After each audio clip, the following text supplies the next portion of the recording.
Katulogan ni Legazpi pambato sa 2011 All Nations Swimming Championship Cup sa Singapore. Nagpapatrol, Karen Cano.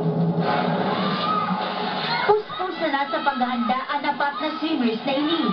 Preparasyon ninda ini sa papaabot na kompetisyon sa Nobyembre sa Singapore. Di sindang pigsasayang na oras urong panghali sa manilibang nasyon ang sindang makakalaban. China and USA na ata po ang kalaban.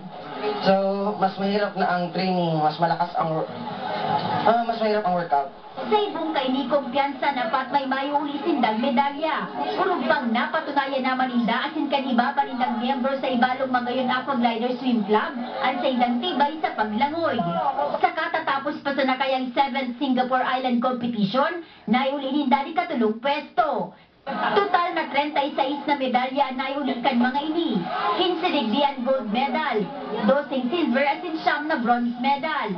First time po namin na international competition, kaya parang game pa lang po muna. Then yun, nakuha na namin yung mga medals. Hindi po lahat nabibigyan ng opportunity para makasali sa mga international. Siyempre, mas maganda ang feeling kung nire-represent yung Philippines. Sa andawan na training kumbinsido ang sa indang coach, magiging makusugan sa indang laban sa Singapore. Talagang gagaling sila ngayon. Pag lalo mga suporta ng mga parents, yan, talagang gagaling sila. Hagad na sanakan mga magurang ang suporta sa mga atleta. I-support natin yung magiging performance nila, sana manalo ulit.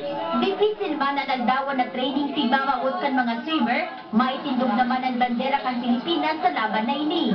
Naumaninda na inunan sa indang yabe para marealisar ang pangaturugan na makalaong sa prestiyosong Olympic Games. Karen Cano, Patrol kang Pilipino. Camarines Sur, ikaduang probinsya.